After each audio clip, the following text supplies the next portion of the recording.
आप एक luxury salon के अंदर जाते हैं। Marble flooring, fancy chandeliers, designer chairs, staff branded uniform में और रिसेप्शनिस्ट आपको एक इम्पोर्टेड कॉफ़ी ऑफर करती है। आप सोचते हैं ये तो सबसे बेस्ट सर्विस होने वाली है। क्यों? क्योंकि महंगा है। लेकिन लग्जरी सिर्फ एम्बियंस से नहीं होती है, और महंगा होने का मतलब बेहतर सर्विस भी नहीं है। आज की इस कहानी उन लोगों के लिए है जो कि एक प्रीमियम एक्सपीरियंस लेने गए थे, लेकिन वापस आए सिर्फ रिग्रेट्स और दुख के साथ। हेलो माय डियर लिसनर्स, मैं हूँ लक्षिता बजाज, एक नेल टेक्नीशियन, नेल एजुकेटर, जो कि नागपुर बेस्ड सैलून में चलाती हूँ। और आज मैं आपका ये जो सबसे पहला पॉडकास्ट है लेकर आई हूँ आप लोगों के लिए। शेयर करने वाली हूँ कुछ मेरे और मेरे क्लाइंट्स के बीच में की हुई पर्सनल बातें, जो कि मैंने कम्प्लीटली उनकी मर्जी से, उनकी परमिशन लेके ही ये पॉडकास्ट बनाया है। इसमें मैं जो कहूँगी वो मैंने झूठ नहीं कहा है बिल्कुल भी। बट एक चीज़ है, मैंने अपने क्लाइंट से प्रॉमिस किए हैं कि जिनके साथ भी उनका ये एक्सपीरियंस रहा है, एक उन सैलून का नेम डिस्क्लोज नहीं होगा और प्लस मेरे क्लाइंट्स का, ड्यू टू प्राइवेसी कंसर्न्स। पर बिना नाम के कंफ्यूजन भी तो हो सकता है ना, इसलिए मैंने हर एक कैरेक्टर को एक फेक नेम प्रोवाइड किया है। तो चलिए पॉडकास्ट स्टार्ट करते हैं मेरी क्लाइंट श्रुति से।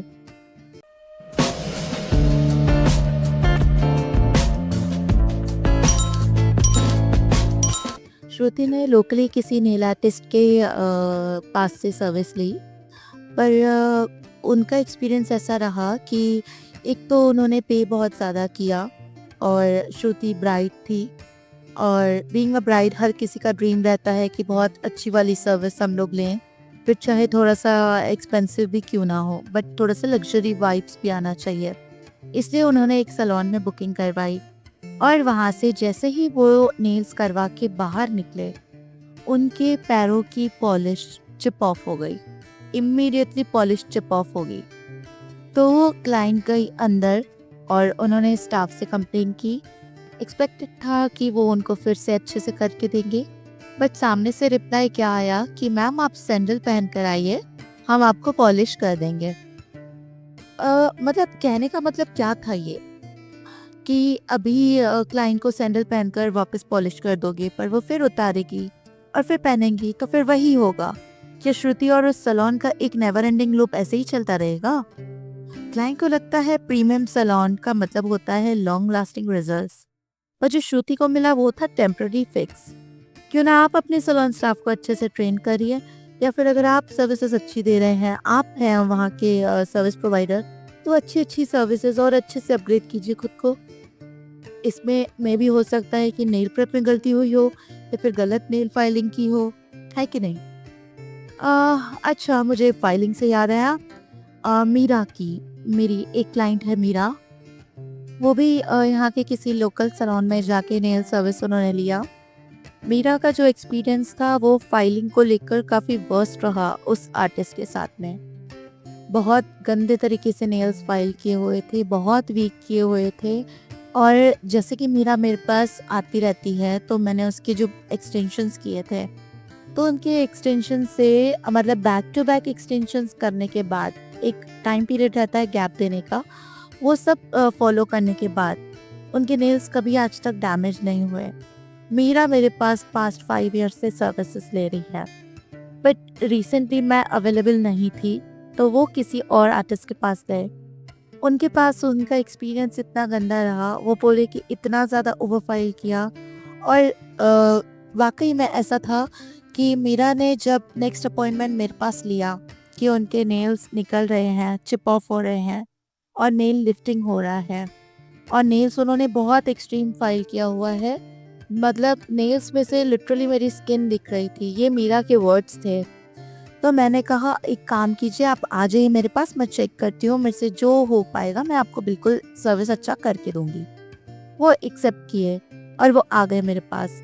मैंने जब उनके नेल्स देखे ना, लिटरली माय डियर लिसनर्स, इतने ज़्यादा वीक थे उनके नेल्स, और अराउंड 1 मंथ हो चुका था उसके बाद भी उनके नेल्स काफ़ी डैमेज और इतने पतले हो गए थे, इतना ओवरफाइल उन्होंने किया था।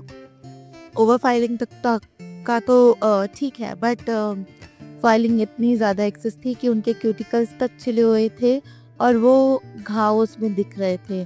क्यूटिकल्स की भी प्रॉपर कटिंग की हुई नहीं थी। तो ये एक बहुत बड़ा रेड फ्लैग है। सबसे पहले आप लोग माइंड में ये बात रखिए कि नेल्स एक लग्ज़री सर्विस है। इसमें क्लाइंट को लग्ज़री वाइब्स आनी चाहिए, लग्ज़री फीलिंग्स आनी चाहिए। अगर आप किसी आर्टिस्ट या नेल सैलून में सर्विस ले रहे हैं, तो उनको जो नेल फाइलिंग वो कर रहे हैं, उस पे आप स्पेशली ध्यान रखिए। आपको तकलीफ हो तो बोलें उनको। अगर ओवर फाइलिंग से नेल्स डैमेज होते हैं, तो भी आप उनको बोलिए, बताइए, उनको रिव्यूज़ दीजिए। नेल इंडस्ट्री में कोई भी सर्विस पेनफुल नहीं होती। नॉट इवन हीट स्पाइक, जो कि जेल एप्लीकेशन के समय ऑलमोस्ट 95% आर्टिस्ट को क्लाइंट कंप्लेन करते हैं। सही तरीके से अगर जेल एप्लीकेशन हुआ है, तो जेल की क्वालिटी कौन सी भी हो, किसी भी ब्रांड की हो, हीट स्पाइक बिल्कुल भी नहीं होता है। इसमें नेल एजुकेटर या आर्टिस्ट को अपना नॉलेज और साथ में एक्सपीरियंस बढ़ाना चाहिए। उनमें एटीट्यूड नहीं आना चाहिए, बिकॉज जिन लोगों के पास भी नॉलेज आता है। और मेरी एक आर्टिस्ट से एक छोटी सी रिक्वेस्ट है कि अगर आप लोगों को क्लाइंट्स रिव्यूज़ अच्छे नहीं दे रहे हैं, या फिर आप उनसे फीडबैक ले रहे हैं कुछ दिनों के बाद, या फिर क्लाइंट की कुछ कंप्लेन आ रही है, तो आप उन सब चीज़ों को एक्सेप्ट करिए। जब तक आप वो चीज़ आप एक्सेप्ट नहीं करेंगे, तो आप उसमें ग्रोथ नहीं कर सकते हैं। अगर क्लाइंट कोई आपसे कंप्लेन कर रहा है और आप उन्हें शू टाइप का बिहेवियर, मतलब तुम चले जाओ यहाँ से, तुम मुझे इरिटेट कर रहे हो, इस टाइप का जो बिहेवियर है ना, आपसे आपके पता नहीं कितने क्लाइंट्स छीन के जा सकता है। इसलिए हमेशा आप अपना नॉलेज बढ़ाइए। क्लाइंट अगर आपके पास आ रहा है, तो उसकी वजह जानने की कोशिश कीजिए कि अगर इसको ये प्रॉब्लम आई तो ये क्यों हुआ।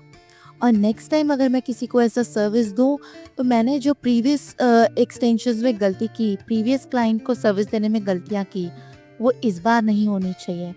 क्लाइंट अगर जल्दबाजी में है, अगर समझिए आप कोई एक सर्विस है जो कि आप 3 घंटे में दे सकते हैं।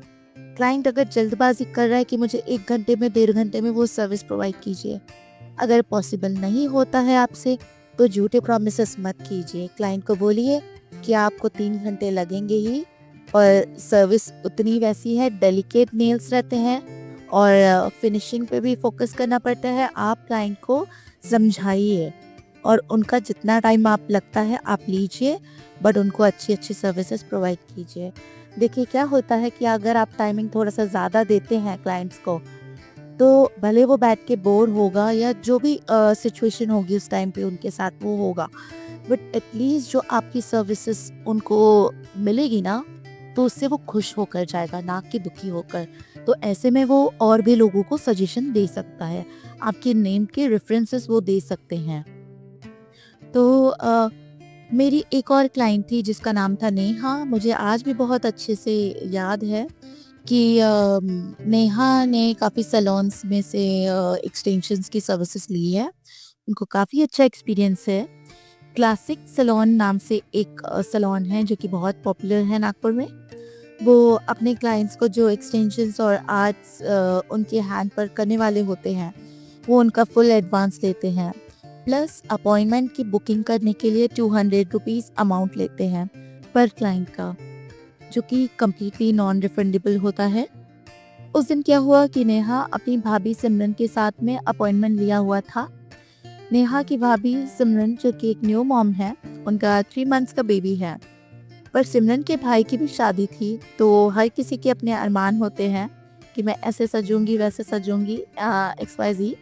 बट वेल, वैसे नेहा ने 5 डेज़ के बाद अपॉइंटमेंट लिया हुआ था और इन दोनों की सर्विस का जो अमाउंट और बुकिंग अमाउंट फुल्ली पे कर दिया, बिकॉज़ नेहा को वहाँ से ऑलरेडी अच्छा एक्सपीरियंस है।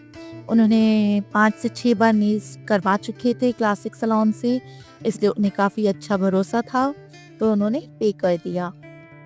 इसी बीच क्या हुआ, क्लासिक सैलून ने अपने अंडर में एक नया आर्टिस्ट रखा था जो नेहा को इस बात की जानकारी नहीं थी।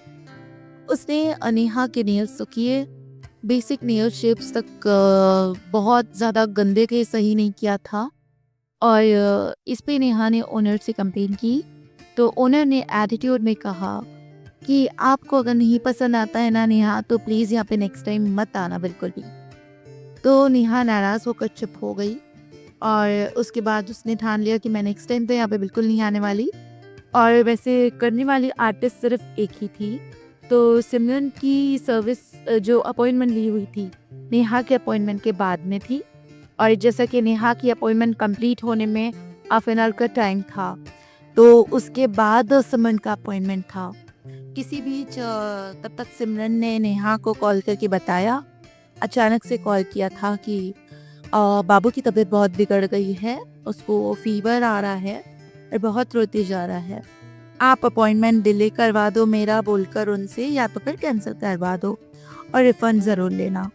नेहा ने ओनर से इस बारे में बात की और कहा कि आप डिले कर दीजिए, नहीं हो पाता है तो कैंसिल कर दो, मुझे रिफंड दे दो। तो सामने से जो रिस्पॉन्ड मिला, उन्हें काफ़ी पेशेंसली अच्छे से हैंडल करना चाहिए क्लाइंट को, ना कि इस तरीके से। उन्होंने जो रिप्लाई दिया काफ़ी हर्टफुल रहा। उन्होंने कहा कि डिले ना कर सकते हम और ना कैंसिल हो पाएगा, और मैं रिफ़ंड तो बिल्कुल करती ही नहीं हूँ, टोटली अमाउंट नॉन रिफंडेबल है। आपको आधा घंटा और बाकी है, उनको आने में भी आधा घंटा बाकी है, नेक्स्ट अपॉइंटमेंट उनकी है। मैक्स मैं 10 मिनट ऊपर से दे सकती हूँ। प्रॉब्लम है तो बेबी को लेकर आ जाइए, हम कर देंगे। ये सैलून ओनर का जवाब था, जो कि कम्प्लीटली अनएक्सपेक्टेड था। बहुत आर्ग्यूमेंट किया नेहा ने और काफ़ी हद तक की बात बढ़ गई थी। तो उसने ये सब चीज़ें मुझे बताई थी, ये सब एक्सपीरियंस अपना क्लाइंट्स मुझसे भी शेयर करते हैं। वैसे एक लग्जरी सैलून को क्लाइंट की सिचुएशन को समझने की जगह उसे मजबूर करना बहुत गलत है। अनट्रेन्ड आर्टिस्ट जिसे कुछ समझ नहीं है, बेसिक नेल शेप्स की भी नहीं है, ना उन्हें बात सुनने की आदत है, उसके बदले में वो एटीट्यूड दिखाते हैं, इसे प्रोफेशनलिज्म नहीं कहते हैं। ना तो वो आर्टिस्ट प्रोफेशनल है जो क्लाइंट वेटिंग की लाइन में बैठे रहते हैं। और आर्टिस्ट कहेंगे कि आप, नहीं नहीं आप, नहीं मैम आप नहीं, आप, हाँ जी आप, मतलब आपको अगर क्लाइंट्स लेना है तो उसका अपॉइंटमेंट लो, वरना नहीं। ऐसा होना चाहिए ना। बट ये क्या करते हैं कि इनको जो क्लाइंट भाते हैं वो लाइन में से उठा लेते हैं। ये क्या फंडा है नया भाई।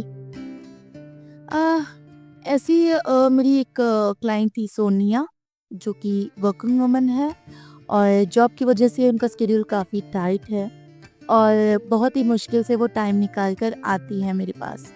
बट उस दिन मेरे बेटे का इवेंट था उनके स्कूल में, तो मैं तो निकल चुकी थी सैलून से और मैं काफ़ी जल्दी गई थी उस दिन, अराउंड 4 PM मैं निकल चुकी थी।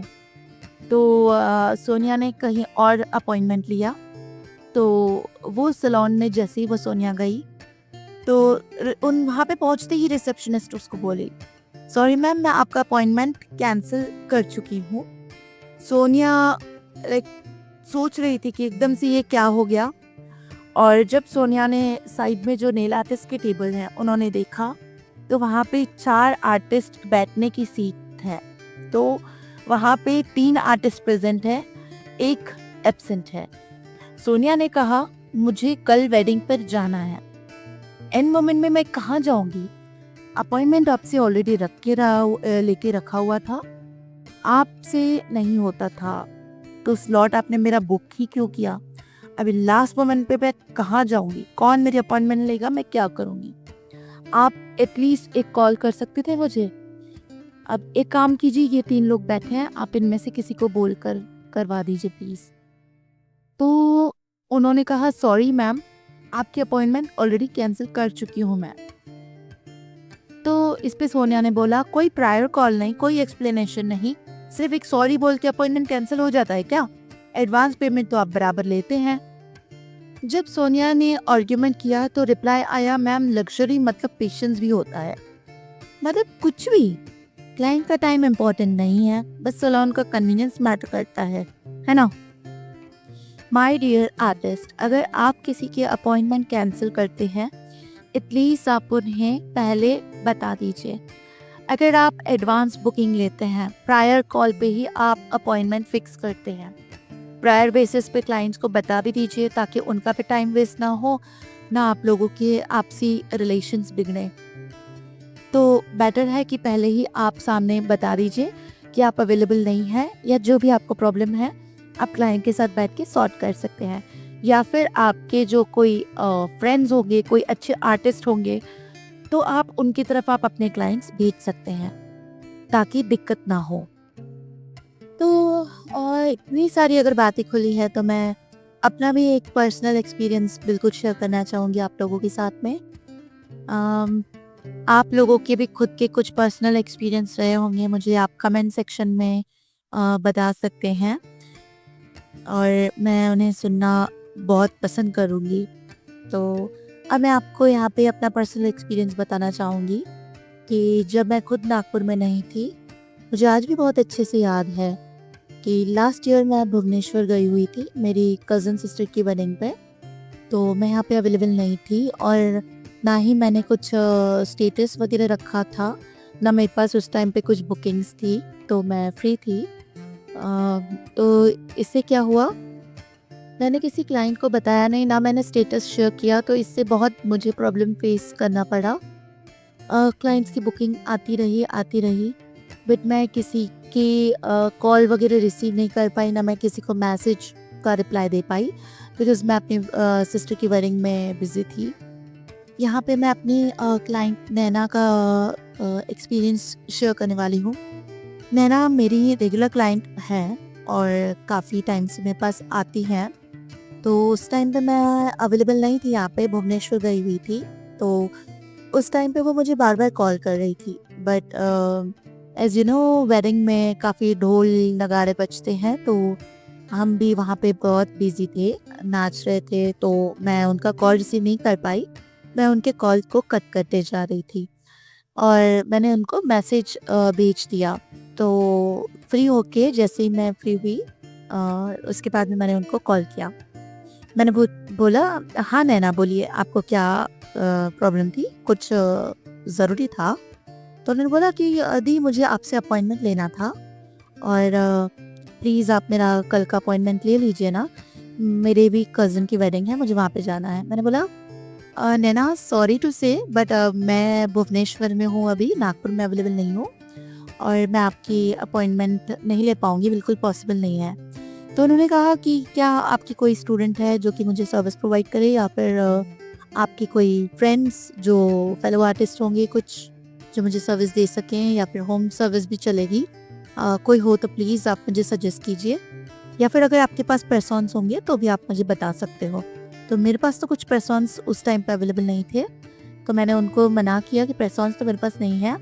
और रही बात आर्टिस्ट की, प्लीज़ आप एक बार गूगल पे सर्च कर लीजिए और रिव्यूज़ वगैरह सब कुछ अच्छे से चेक करने के बाद ही किसी के पास विज़िट कीजिएगा। उन्होंने कहा ठीक है। तो नैना ने मुझे गूगल से 2 लोगों के नंबर भेजे और उनका प्रोफाइल शेयर किया।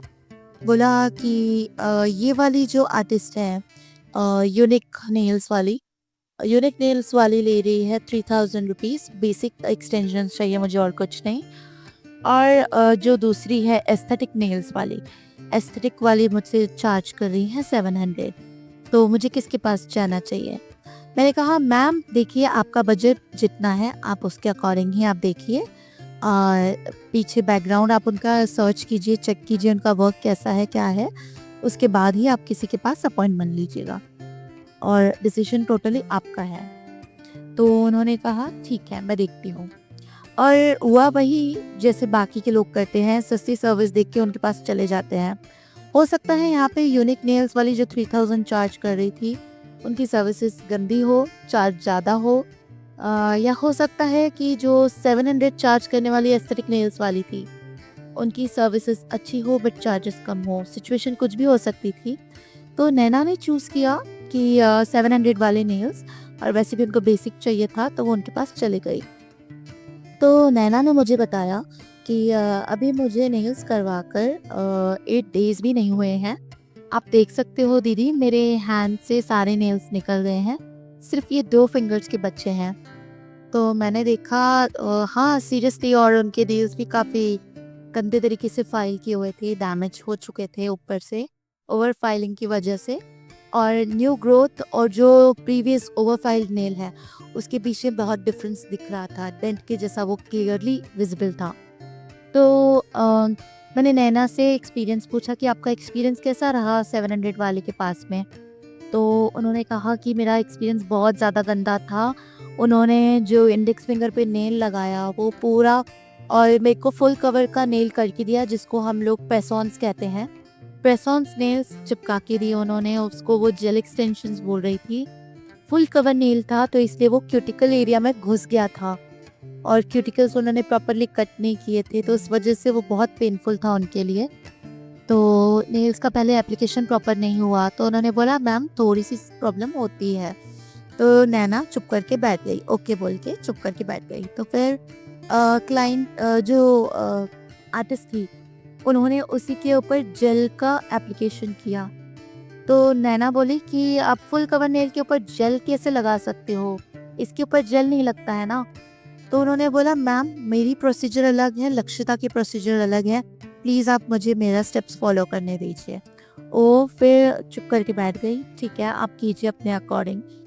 तो नैना रिजल्ट्स के लिए काफ़ी ज़्यादा एक्साइटेड थी, बट जेल एप्लीकेशन करने के बाद उन्होंने जो एस्थेटिक नेल्स वाली है उन्होंने उसके ऊपर डायरेक्ट पॉलिश लगा ली, ना प्रॉपर फाइलिंग किया ना कुछ। पॉलिश एप्लीकेशन के बाद भी, मतलब पहले भी लाइक डिस्कोट वगैरह कुछ नहीं लगाया, और बहुत गंदे तरीके से पॉलिश उनका क्यूटिकल एरिया में फ्लडेड था। ये मुझे इसलिए पता है क्योंकि मुझे नैना ने पिक्चर्स शेयर किए हुए थे अपने एक्सटेंशंस के। तो मैंने देखा तो सच में बहुत ज़्यादा फ्लडेड था उनका क्यूटिकल, और काफ़ी रेड हो चुके थे नेल्स, प्लस क्यूटिकल कटिंग भी बहुत गंदे तरीके से, श्रेड्स जैसे रहते हैं स्किन के श्रेड्स बनते हैं वो वैसे बन चुके थे। तो उनके लिए भी वो एक्सपीरियंस काफ़ी बैड रहा वहाँ पे। तो जब नैना ने उनको बोला कि आपने पॉलिश कितने गंदे तरीके से लगाई है, पूरे क्यूटिकल में भर गया है, लक्षिता ऐसे नहीं करती है। लक्षिता प्रॉपर ब्रश से, फाइन ब्रश रहता है उसके पास, उससे आउटलाइनिंग वगैरह करती है। आपके पास ना मुझे वो ब्रशेस दिख रहे हैं ना ही आपके पास कुछ टूल्स है, बट अगर आप डायरेक्ट जेल पॉलिश के ब्रश से ही एप्लीकेशन कर रहे हैं तो एटलीस्ट प्रोडक्ट कम कम लगाएं। नैना मुझे जैसे एप्लीकेशन का प्रोसीजर देखती है, मुझसे सवाल करती है, वहाँ पे उसके साथ उल्टी चीज़ें हो रही थी, तो ऑब्वियसली वो बोलेगी, क्यों ना बोले, बोलना चाहिए। तो इस पे एस्थेटिक नेल्स वाली ने उससे बहुत ज़ोरदार डांट लगा दी कि लक्षिता लेती है 1500 आपसे बेसिक जेल एक्सटेंशंस के, मैं ले रही हूँ 700, इतने में आपको और क्या क्या चाहिए। और नैना रोने लगी और चुपचाप शांत होके बैठ गई, और जैसे तैसे वहाँ पे उनको पे करके निकल गई। और जब वो मेरे पास आई तो लिटरली वो मेरे पास बहुत रो रही थी कि ऐसे गंदे लोग हैं, और काफ़ी बुराई की उनकी। तो ऐसे आर्टिस्ट लोगों से मेरा एक छोटा सा रिक्वेस्ट है कि अगर आपसे 700 रुपये में सर्विस नहीं पुराती है तो आप वो सर्विस प्रोवाइड मत कीजिए। चीप रेट जैसे आप रखोगे तो आपके पास चीप क्लाइंट्स आएंगे। और अगर इस टाइप के नैना जैसे अगर कोई क्लाइंट आपके पास आ रहे हैं ना, अगर आपको वो गलती बता रहे हैं ना तो आप उनसे कुछ सीखिए। अगर आपको वो बता रहे हैं कि लक्षिता फाइन ब्रश यूज़ करती है, आपका काम बनता है कि किस तरीके से वो फाइन ब्रश यूज़ करती है, कहाँ करती है, मुझे भी सीखना है, मुझे आप बताइए। ऐसी बातें होनी चाहिए, ना कि ऐसा होना चाहिए कि अगली बार से आप मेरे पास मत आना, लक्षिता 1500 करती है ना, पैसे डबल देते हो वहाँ पे, आप चले जाओ। ऐसे सिचुएशन बिल्कुल भी क्रिएट मत कीजिए। क्लाइंट्स को बहुत जेंटली हैंडल करना पड़ता है, बिजनेस है, करना पड़ता है। और बाकी माय डियर लिसनर्स, यदि आप लोगों ने मेरी बात पर गौर किया होगा तो मैंने क्लाइंट को स्टूडेंट का रिकमेंडेशन नहीं दिया। क्यों? क्योंकि पर्सनली मैं जब अनअवेलेबल रहती हूँ तब मैं क्लाइंट से मेरे कुछ स्टूडेंट्स का कांटेक्ट शेयर करती हूँ और कुछ लोगों का नहीं। ऑनेस्टली स्पीकिंग, इंडियन एजुकेटर्स काफ़ी हैं जो ऐसा सोचते हैं कि उन्होंने अपनी एरिया की या फिर अदर सिटीज़ के जो छोटे छोटे फैमिली से लोग आते हैं सीखने के लिए, जो आर्टिस्ट आते हैं फिर से सीखने के लिए, उन्हें सिखाएंगे तो उनकी एक कंपटीशन रेडी हो जाएगी, जो कि उनके बिजनेस को काफ़ी अफेक्ट करेगा। तो इस रीज़न से ये आप तो ये फीस ज़्यादा लेते हैं, 60,000 से लेके 1 लाख रुपए तक, और नॉलेज बिल्कुल बेसिक्स का। मुझे ये सब चीज़ें इसलिए पता है क्योंकि मेरे पास ऐसे बहुत स्टूडेंट्स आते हैं राजस्थान से, ओरियन इंटरनेशनल से सीखी हुई। मेरे पास एक बच्ची आई थी, उनके साथ भी सेम यही सिचुएशन हुई। वहाँ पे उन्होंने 80,000 रुपए दिए और सिर्फ बेसिक सिखाया। मेरे पास जो मैं 15,000 में मास्टर क्लास लेती हूँ, उसमें मैं एक काफ़ी सारा नॉलेज देती हूँ, प्लस प्रोडक्ट्स भी प्रोवाइड करती हूँ। इधर या तो फिर कुछ आर्टिस्ट ऐसे भी होते हैं जो कि 3,000 और 5,000 रुपए लेते हैं और उसे पॉलिश लगाना तक प्रॉपरली नहीं बताते हैं। फिर कुछ आर्टिस्ट की कैटेगरी ऐसे होती है जो कि यूट्यूब से सीखकर मास्टर्स की बात जो होती है ना, वैसा चलते हैं, मास्टर्स बन गया हूँ मैं, और सीना तान के बोलते हैं कि मैं नेल टेक्नीशियन हूँ भाई। हाँ, मेरा उनसे कहना है कि भाई सबसे पहले नेल आर्टिस्ट तो अच्छे से बन जाओ, आर्ट्स तो बनाना सीखो, एक्सटेंशंस का तो अच्छे से फॉर्मेशन हो, एपेक्स का मतलब बताओ। एक तो वीडियोस देखने से कोई आर्टिस्ट नहीं बन जाता है। सिचुएशन बहुत वर्स्ट है इंडिया में।